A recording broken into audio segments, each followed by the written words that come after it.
We're talking Indianapolis Colts football on the Ourlads Football Network, Ourlads Football YouTube Channel. So Kent Sterling joins us, of course, anytime we talk about the Colts on this network. How's it going, Mr. Sterling? It's going good. We got about 9 days, and so we're kind of on pins and needles. We'll see how it goes, and we'll see what Anthony Richardson looks like and see if he can stay healthy. Yep, I know that feeling as a Jeff fan. So I know quarterbacks were just getting injured to the extreme last year. It was just awful in the AFC. We got to make it tougher for Patrick Mahomes and the Chiefs. We can't make it that easy to have all these quarterbacks go down in the AFC. So hopefully they all stay healthy, and it won't be so easy for Mr. Mahomes and the Chiefs to win another Super Bowl. So is it wrong to hope that Mahomes gets hurt? Is that wrong? Is that beyond us? As long as he comes back, no. I mean, he's a very wealthy man, and he's got 3 Super Bowl rings, so he's doing okay. Enough. He's doing all right. Okay, so let's start. Well, first of all, how's Richardson looking? He looks really good. I mean, he looks like him. And so post-surgery, he looks exactly the same. He's got a really good tight release. He is accurate. People question his accuracy. I watch him. I say, you know what? He's as accurate as Joe Flacco.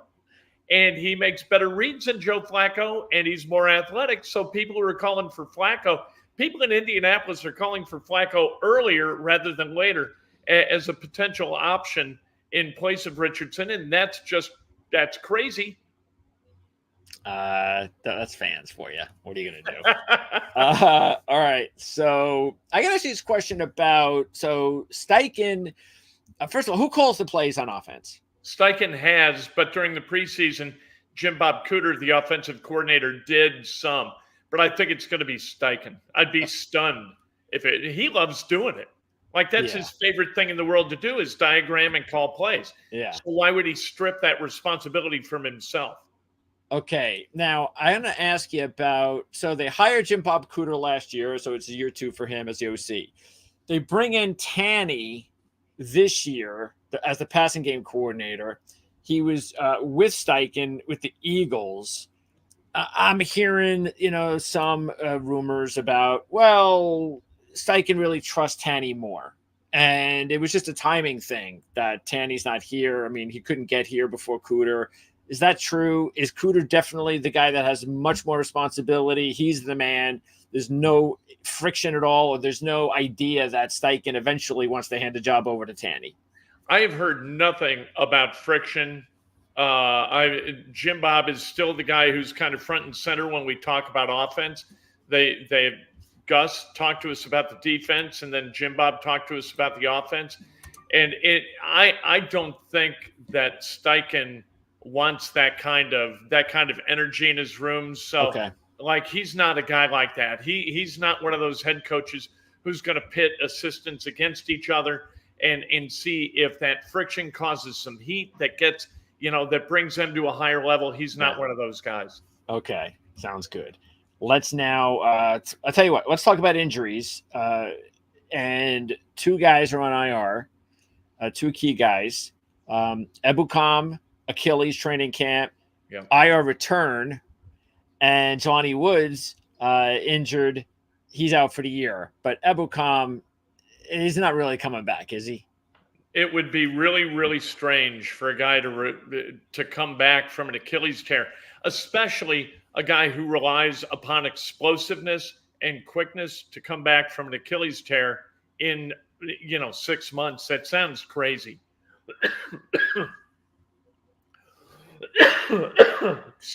Excuse me. Water? Sorry. If you have some, that'd be great. Thank you. That's why I always have water by me, Kent. And the Ebukam deal is that he gets hurt, but they draft Latu. So this is the kind of serendipity that really the Colts have not had over the last few years. They haven't made the playoffs since 20. And part of the reason is that the guys who got hurt, they didn't have suitable replacements for. And, you can go back to when Luck retired in 19. You had Jacoby Brissett, but he wasn't going to get it done. Ebicom goes down. You were kind of trying to figure out with him and Pay and Lewis and Latu, who is going to get the majority of the snaps? Were they going to kind of slow play Latu into the rotation? How is that going to work? Now with Ebicom down, you don't worry about Latu. And Woods, as you mentioned, this is another, it's not an area of depth necessarily for the Colts at the tight end position, but they had nobody who really stands out. So you had 5 guys, and of the 5 guys, you were going to have 4 play. And they were in a position where it was almost like, well, it doesn't really matter. If one of these guys goes down, you're happy with the other 4. Yeah. Or is equally unhappy with the other 4. And that's kind of the way it was. And so the roster sort of worked itself out around the injured reserve guys. And that's a good thing. Johnny Woods, I feel terrible for him. Sure.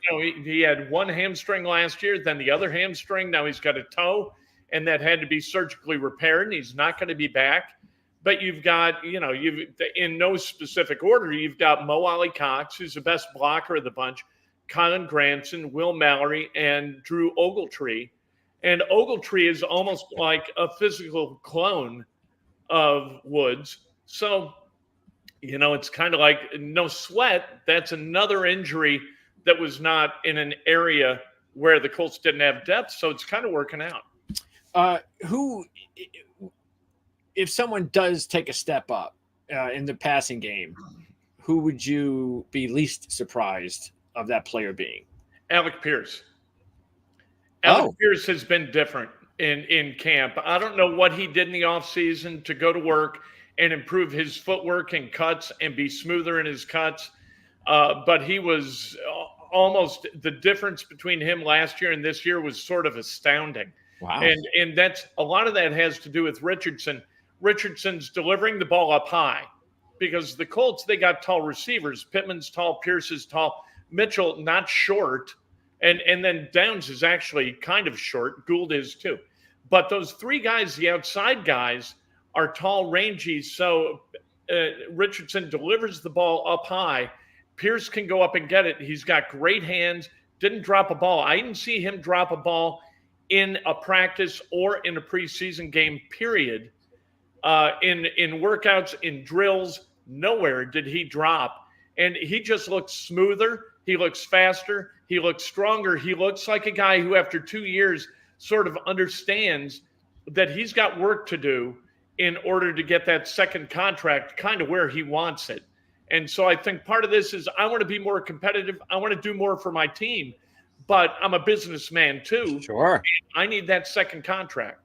And of course, out of the 7 rookies that made the team, 2 of them are at receiver, including the one I drafted in our dynasty league, Adonai Mitchell. So, maybe I'll make it up by drafting Pierce in my year-to-year league, just in case. Because hey, I know now. I know Pierce might be a little bit of a sleeper this year now. They don't in my league. So anyway, how is Mitchell and Gould looking? Gould is going to be a return guy. And then I think until Downs gets back, they've got packages for him that they ran during the preseason where they're going to have him, motion through the backfield, maybe a reverse type thing, hit him in the flat, that guy, get him in space where he can create yardage with his speed, with his elusiveness. That's kind of who he is. He's one of those guys, a widget guy. But as a return guy, he can be special. And with the kickoff rule being what it is, I think the Colts kind of got ahead of the curve taking Gould in the 5th round because I think that he can he can get through a hole, explode through it. And that's going to be an interesting phenomenon, I think, of this season, how people attack that return game. And I think Gould is in an interesting position to do that really well. Mitchell's the kind of guy, and I don't want to make this sound like a criticism, but he's the kind of guy that the Colts have sort of stayed away from. He is your kind of prototypical receiver in athleticism and in behavior. Yeah, so he's sort of that guy. Michael Pittman is like we talked to him yesterday, the coolest guy in the room. just a really good down-to-earth guy. Alec Pierce, a suburban Chicago kid who talks like he's a suburban Chicago kid.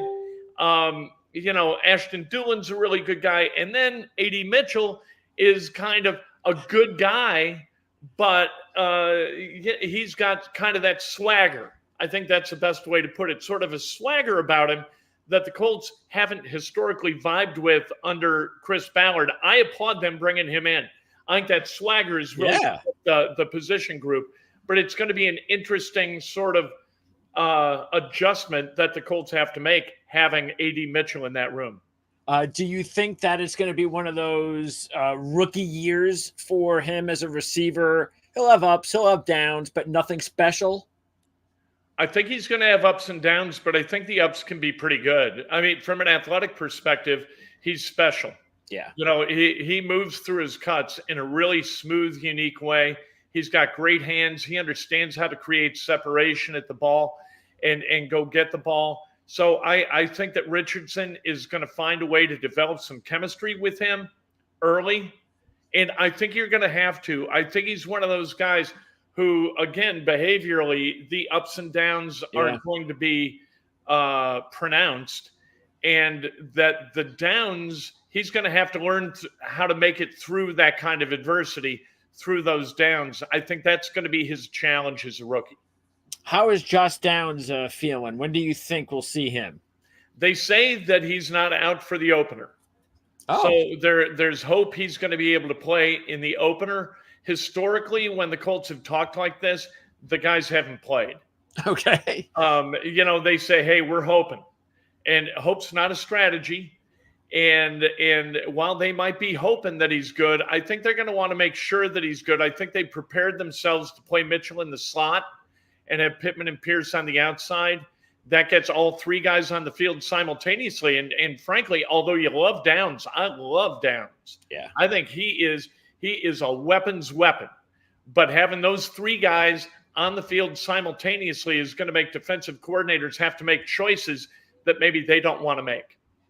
Who do you think is it a foregone conclusion that Pittman, let's just say if you're drafting in a fantasy league this year, that he's definitely the guy, even though he's not like the explosion guy, he's not the big touchdown guy. So I guess it all depends on what kind of league you're in.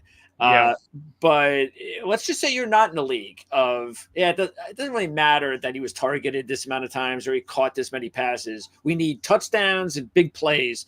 Is Michael Pittman still the guy? I think his targets come down this year. Okay. I think Minshew was kind of a check down Charlie, a guy who's going to throw underneath. And that's sort of Michael Pittman's game, where he's a really good possession receiver. And Minshew loved throwing to, and will continue to with the Raiders, throw to possession receivers. But I think this is going to be a much more diverse offense.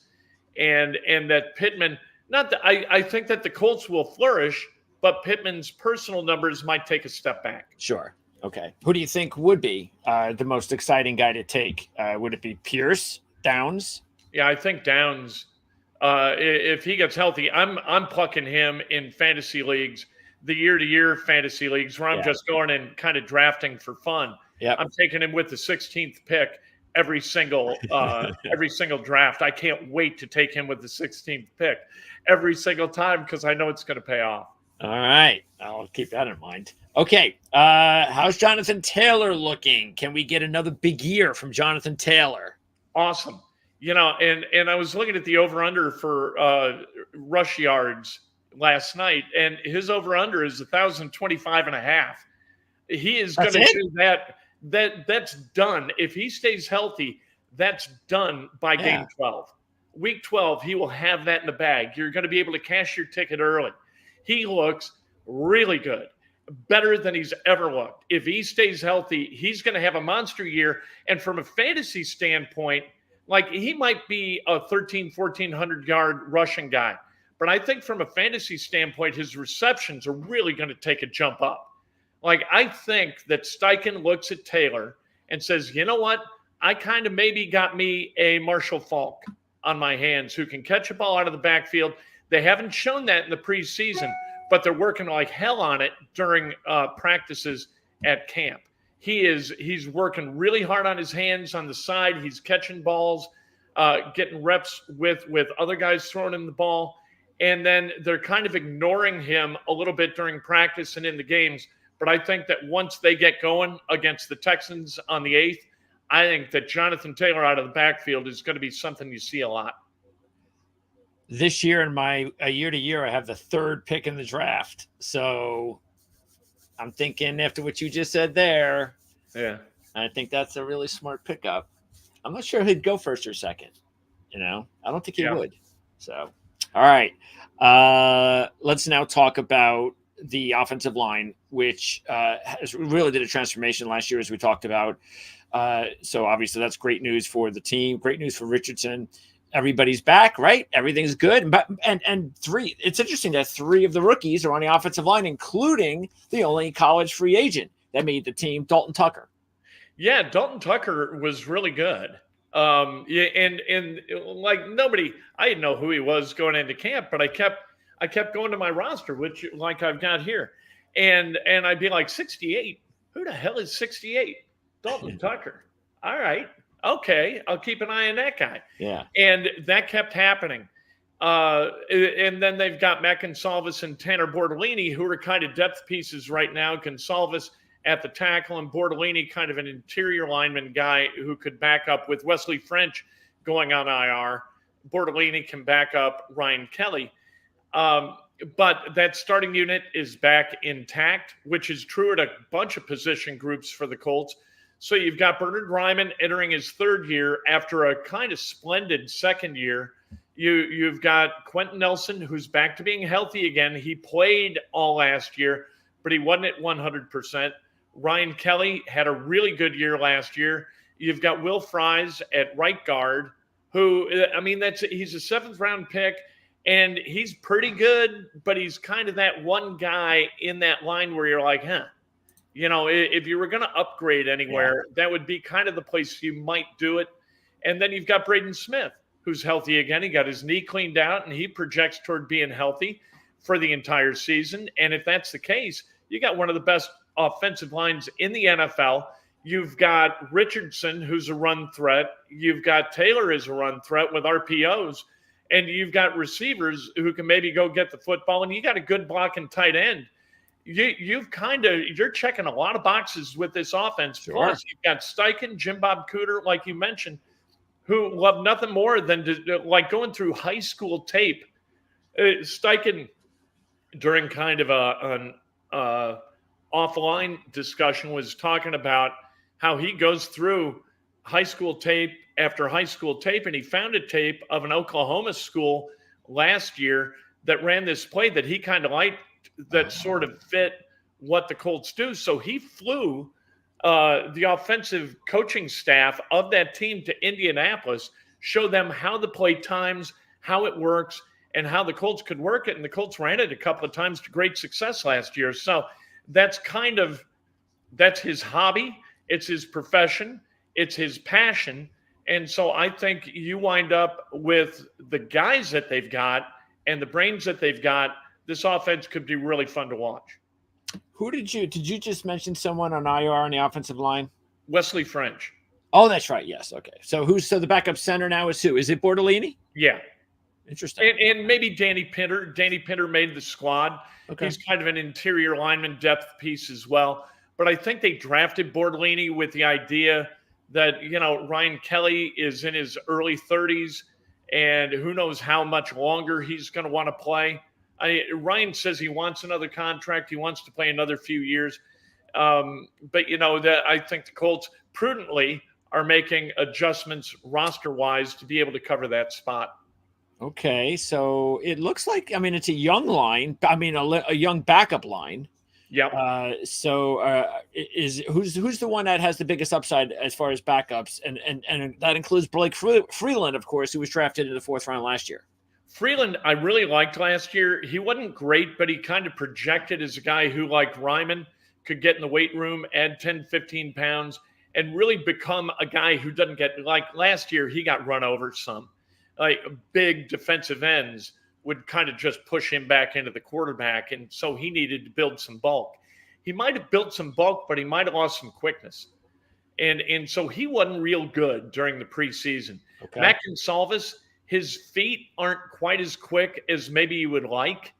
So maybe, and I talked to him about it yesterday. He's comfortable inside, he's comfortable outside. He's trying to figure out, because he is being asked to back up at both tackle spots, trying to, figure out both those spots, the unique attributes you need at each. And so, this is what you're really hoping for. What Tony Sperano Jr. is hoping for is that these guys stay healthy, because the depth pieces, they're depth pieces for a reason. If they were Pro Bowlers, they'd be starters. So you're going to take a step down if any of these guys get hurt, and it's up to those guys and up to Sperano to kind of coach them up and make them functional in case anybody does go down. Yeah, it seems like they're rolling the dice a little bit, and because there's a lot of talent is one thing, but youth is another, and there's a lot of youth on that offensive line reserve list. So, for the Colts' sake, hopefully they won't need to see those kids this year. But I like the fact that Bertolini, Gonsalves, they're all multiple guys, so they can play different positions, which is always nice. You mentioned Mo Alley Cox is the best blocker of the bunch. Out of those other three tight ends, who do you think could end up being the number one receiver? I think Granson has kind of been the go-to guy through camp. Okay. And Richardson feels, I think, most comfortable with him. But then they went and played in Cincinnati during the preseason, and Granson read his route differently from what Richardson did, and Richardson threw a pick. And that can't happen. So somehow those two have got to get on the same page. Mallory might be the guy who winds up being the best receiver of the bunch. He's fast. He's got really good hands. And I think that he's a guy that Richardson might, in the end, vibe with. We're going to see. Let's talk about yes, do that, please. Yes. Too much talking about Indianapolis sports on the Kent Sterling YouTube channel. My God. Yeah. Hoosiers are playing. So they're playing an FCS team tomorrow, right? They're playing Florida International. Oh, that's almost FCS, but no. Yeah, it's real close. And it's Kurt Cignetti's first game, and he's kind of brought some accountability to the operation that may not have existed in years past. That's good. Yeah, we're going to see. He's won the offseason. Fans really like Kurt Cignetti. Now he's got to prove it on the field. We'll see if he can. If I'm an Indiana Hoosiers football fan, I'm probably more excited about this coaching hire than any coaching hire they've ever had. So, you know, I would agree with that. Yeah, I mean, it is what it is. It's Indiana football, not basketball. But it only takes one guy. Just look at Northwestern. Remember them growing up, and they were the laughing stock until Gary Barnett took over, I believe it was. And then they had Fitzgerald after that, and all of a sudden, you never know. So we'll see. Okay, let's talk defense. So again, Ebu comes out for the year, it looks like, and Latu now comes in to replace him. So that's good at least. Pay, this is a big year for him. A matter of fact, we talked about this earlier in the offseason, that a couple of these guys are going to have to look ahead at their contracts. And so that's why Latu was an important pickup. What have you seen so far as the edge rush room this offseason? I really like it. Tyquan Lewis is a guy, too, who can really raise hell against opposing quarterbacks and collapse pockets. Latu on the right edge, his energy, his kind of his network of moves, his abilities, really, really good. And when you watch Latu, like even watching him stretch, like yesterday, we're at practice and he's stretching, and everybody, they're not falling off balance, but there's a little wobble as they pick up a leg. They're putting a leg kind of over to the side, grabbing their legs. They're doing all kinds of things. Latu never gets off like foundation. He is just solid. Everything that he does, he just looks really different. And when he goes one-on-one against any of the Colts offensive linemen, he usually wins that rep. And he just kind of loves football. And I think what he's done too, he's brought an energy to that group. That group's kind of laconic. you've got DeForest Buckner and Grover Stewart and Tyquan and Kwity Paye and Taven Bryan and these guys, and they're workers. They're grinders. Latu comes in with a big grin on his face, and the hair's bleached, and he's got tats all over the place, and like he's just raising hell, having a great time like kids do. Some of that, I think, has been contagious and has kind of lifted the energy of the entire position group. I love him. And Paye lost about 8 pounds. Oh. And he said toward the end of games last year, he'd get tired because he was carrying around a little bit too much weight. And that was due to his desire to be a good run-stopping defensive end. I think he's been told by Charlie Partridge, who's the new D-line coach, hey, look, your job is to get after the quarterback. If we don't get after the quarterback, we're not going to win against anybody. So let's let Grover Stewart and DeForest Buckner and Zaire Franklin and E.J. Speed stop the run, and you guys on the edge, you guys go get the quarterback, and whatever you need to do to make yourself available for that task, you go ahead and do that. So Kwity went to work. He added muscle, but he reduced weight, and he's come in, and he's been pretty good. Well, that sounds like there's a lot of promise there with Paye and Latu on both sides. And that's what the Colts are going to need, no question. And you take a look at some of those other young guys, reserve guys. Tell me a little bit about, and of course, Davis comes over from Miami, but talk a little bit about a couple of those other young guys, if they look like they're ready to take another step or not. Raekwon Davis is exactly the guy that they needed. They needed Eric Johnson last year when Grover Stewart got suspended. They needed Eric Davis to be exactly who Raekwon Davis is going to be. Okay. And that is a huge impediment in the defensive line that people aren't going to be able to run around. Okay. He is just huge. He is really, really a big guy to the point where he almost makes DeForest Buckner look small. He is tall. He is wide-shouldered. He's wide-hipped. He's wide-thighed. He is going to be a guy who, if Grover Stewart goes down for any period of time at all, or he needs a spell from run stopping, you know what? Raekwon Davis is going to be really good. One of the guys that they've talked about, and they did this early in camp more than late, they talked about Taven Bryan, and he's kind of taken a step up. And his pass rush, which is kind of his stock and trade as a DT, is better than it was. Okay. He's not a very good run stopper at defensive tackle. He wasn't last year when Grover went down. He wasn't last year when teams saw him on the field and kind of ran at him. So he's not going to be that guy. But if you get somebody third and long, you can put Taven Bryan on the field and feel pretty good about it. Titus Leo was added to the practice squad yesterday, a D lineman. And then you got Tommy Adebore from Northwestern, who has had a really, really good camp. Okay. And looks like a guy who is not just going to be a chaser. That's what he's always been. What he was at Northwestern, like he's fast for a defensive tackle.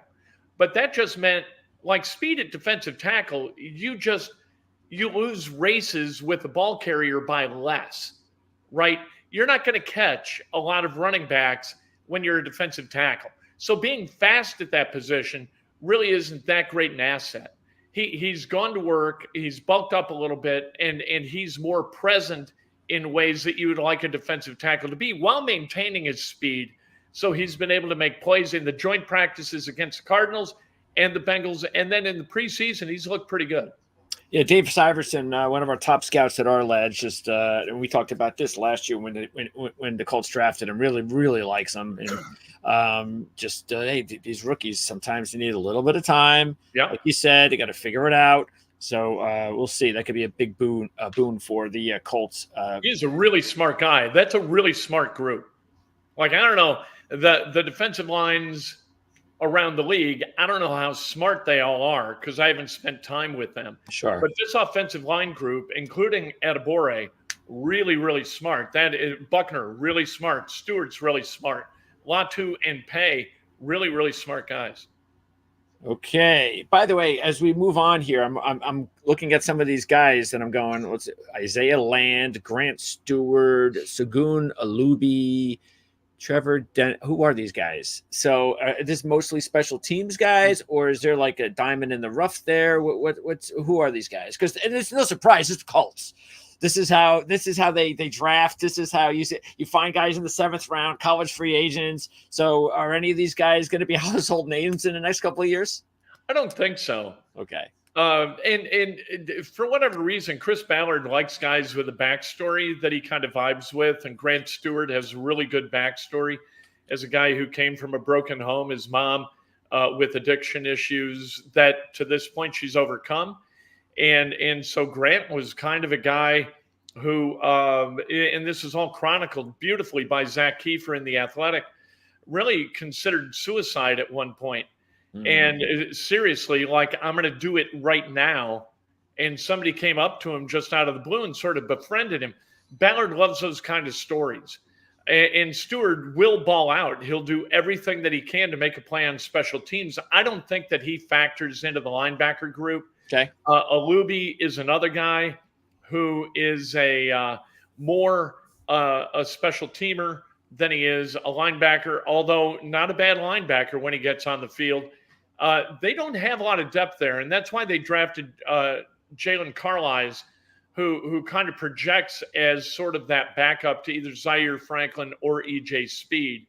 The DBs are a bit of a problem. We're going to see where they land.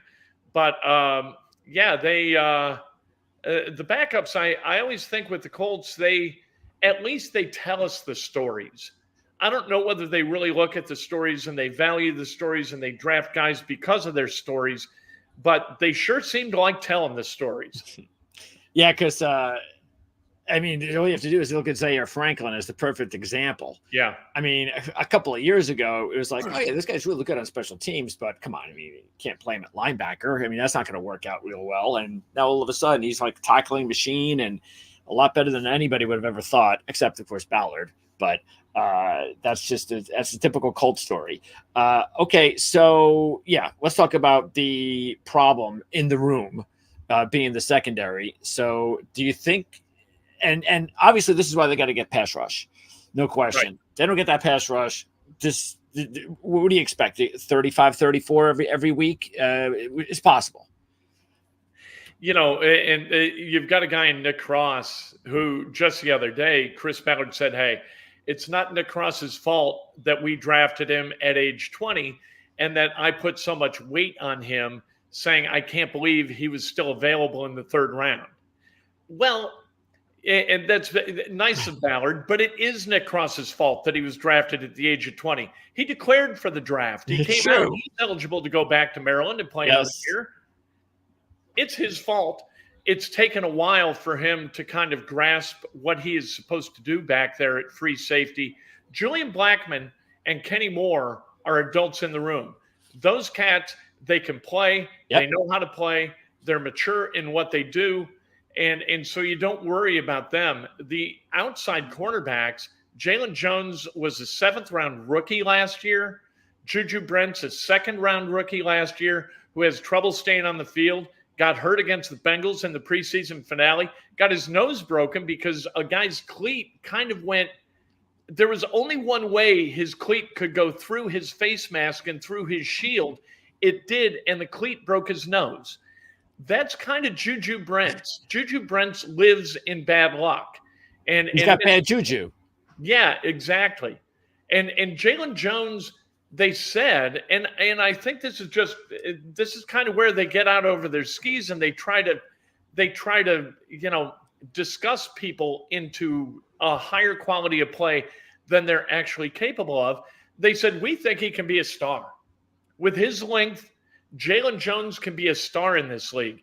Well, if he could be a star in the league, he went in the 7th. Yeah. Well, Juju went in the 2nd. Yeah. Why didn't you take that guy in the 2nd if he projects towards stardom? I just didn't understand it.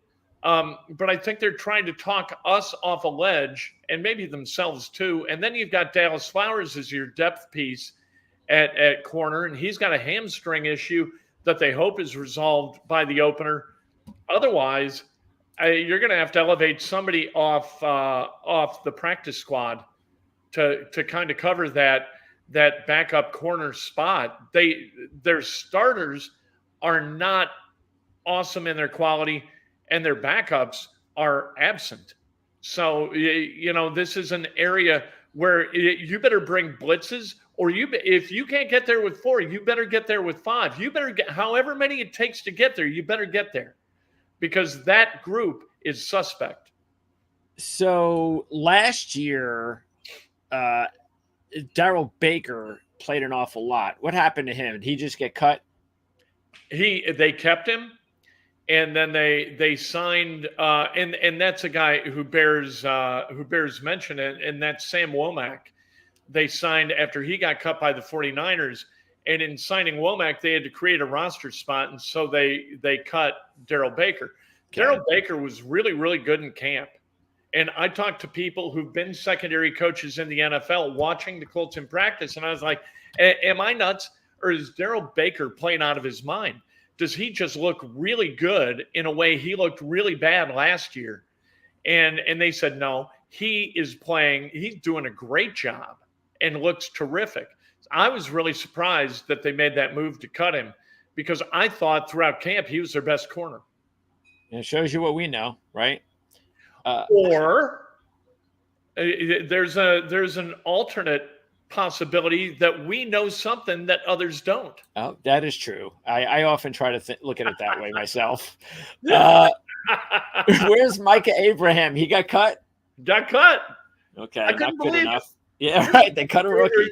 He was a 6th-round draft pick. Yeah. I guess he didn't like the way he backed up Kenny Moore in the slot corner spot, and so Micah's gone. We were all stunned, because he's the perfect guy for the Colts. He's from Marshall. His dad played in the league. There's a story to him. How do you get? I projected him in, if only because it's the Colts thing to do. Yep. But on the street. Interesting that Baker not only didn't make the team, but didn't make the practice squad. Did somebody else pick him up? Do you know? The Titans did something with him. I don't know whether they signed him to the practice squad or to the roster. Okay. Yeah, because that is weird. Not just that he didn't make the team, but, I mean, how did he not even make the practice squad? Yeah, people were paying attention, and people pay attention. They would pick him up. He looks like a guy who, for the Colts, really could have gotten on the field and done some good, despite the fact that last year in the regular season, he was really not good. He was aggressively not good. As far as the other rookie that did get added to the practice squad, Jalen Simpson, around 5 rookie. So another rookie that almost didn't make the team, but he was re-signed to the practice squad. Yeah, he did not look good in camp. I was not surprised that he got cut. I'm also not surprised that they brought him back, because you got to have somebody play that spot who knows a little bit about the defense, and Jalen Simpson, kind of that guy. So, okay. I think that they think that maybe he can develop into something, but he isn't ready right now. Any chance that, I don't know who's left as far as free agents, because a lot of those DBs were picked up lately, but any chance either through trade or free agency that they will add to the secondary?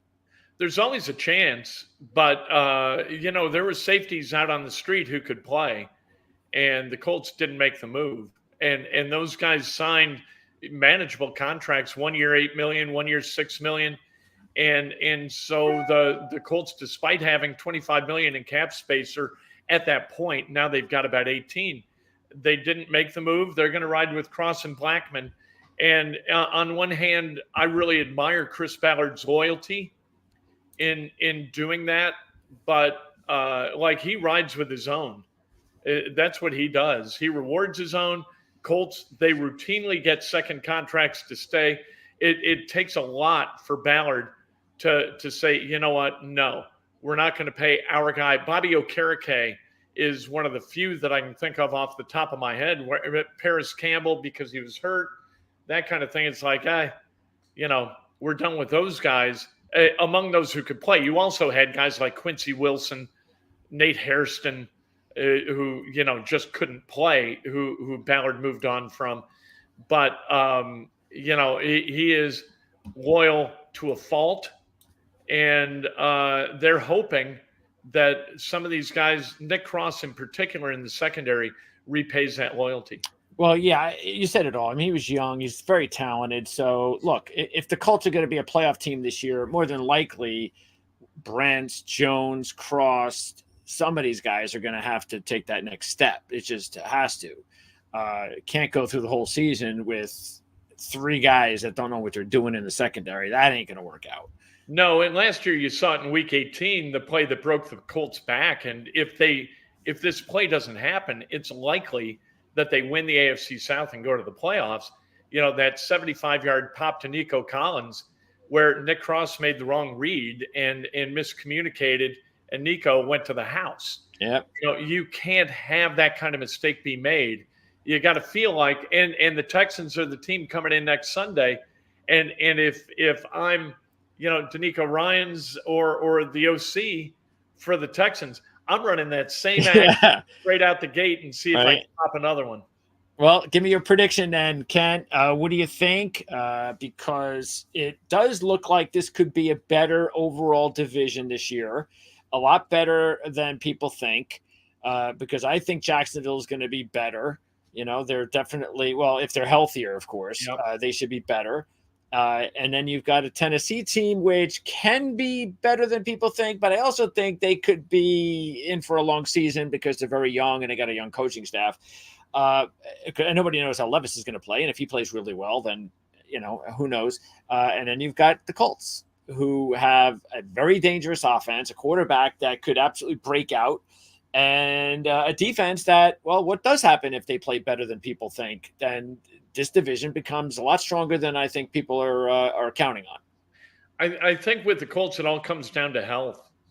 You know, if they're healthy, they're going to be okay. If they're not healthy, if Richardson gets hurt, Flacco's going to throw a million picks, and you're really going to have trouble winning with the defense that they have if you got a quarterback who's throwing a bunch of picks. So if you can keep guys healthy, yeah, I think you got a chance to win as many as 11 games. I think Vegas has kind of got it right. Their over-under is 8.5. I think that's, you know, that's dead in the middle. And I think that that's what this team is. I think running back, they've got, I think of the 53, 44 are returning. And then they signed 2 free agents. They've got 1 undrafted free agent. And the rest of the new guys are all via the draft. And I just, if you do the same thing and expect a different result, I think you're kind of crazy. But the difference is going to be in Anthony Richardson, and a potential difference is going to be in Latu. And if you get both those guys cooking, I think you got a chance to win the division. If a key component to this thing gets hurt, you know, I think this thing could all unravel and be really ugly. I hope not. We all hope that everybody's healthy in the AFC at quarterback except Patrick Mahomes. And if so, it's going to be a really great season to follow AFC football, which we thought we were getting last year, but hopefully we'll get it this year. Very competitive, and definitely looking forward to seeing the Colts offense run. Fantasy-wise, I think there'll be a lot of people that are going to be flocking to the Colts, picking up these guys. I mean, I know I've already just convinced myself to take Jonathan Taylor with my first pick. I haven't even done my homework for this draft yet, and now it's like, oh, I've just got my homework, my first pick. As long as he's still there, he's the guy. You know, it's a fantasy. It's a fantasy dream. Because you've got what is potentially a bad defense. You know, points against the last 2 years, Colts ranked 28th. They made no changes really except the insertion of Latu. And so you've got Gus Brad back, Richard Smith is a linebackers coach, Ron Miles is a secondary coach. They did upgrade at the D-line coach with Charlie Partridge. They think they've upgraded. You know, so this is a defense that could give up a lot of points and put the Colts offense in a position where they do have to outscore teams 34-31. So this is kind of a dream scenario for fantasy guys who want to draft Colts. What is your prediction? In what? Colts making playoffs? Oh, I think they're going to have a shot in week 17 and 18. But I think it's going to wind up. I'm big on believing what I just saw. And so I think Week 18 is kind of a replay of last year. I think they played the Jaguars in Week 18. I would be surprised if both those teams aren't playing. If it's not a winner goes and the loser stays, it's going to be that kind of thing. And a lot depends also how Houston reacts to being the hunted this year. Tougher schedule and all that, even though the schedule is not very difficult, but still it's a first place schedule. And they're a young team that's trying to follow that up. And I know statistically speaking, Mark Lawrence, who does a great job, of course, handicapper on Playbook Experts and PlaybookSports.com, he referenced the fact, I think he said something along the lines of, he gave this number on our NFL preview show on this channel yesterday about how teams that have a winning season, like where their wins are like 3 times more than the previous season. Yeah. In other words, they go from like 3 wins to 11 or something like that, whatever the Texans did. They regress big time in year 2. And he had the numbers for it. And what they did going out and augmenting through free agency, sometimes that works. And sometimes it really doesn't. And I go back to the 2015 Colts, where they won the division in 14. They go to the AFC Championship, and then they spent money, and they went out. They got a couple of offensive linemen. They got Andre Johnson. They got Frank Gore. And all of a sudden, it's like, people locally and nationally kind of coronated them the next thing. And all of a sudden, they're 8-8. Yeah. That happens. Locker room.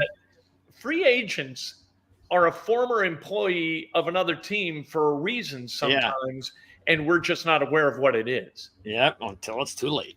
All right, Kent, great job as always talking Colts football. Can't wait to battle with you in our Dynasty League this season. Yeah, hopefully we have the success we had last season. We're in the playoffs fighting for a championship. And you have your Colts show on YouTube. Well, your channel, of course, the Kent Sterling YouTube channel. You cover the Colts specifically when? Like you can have like a post-game show each week. When do you talk Colts? Brother, I'm talking Colts every morning, every afternoon.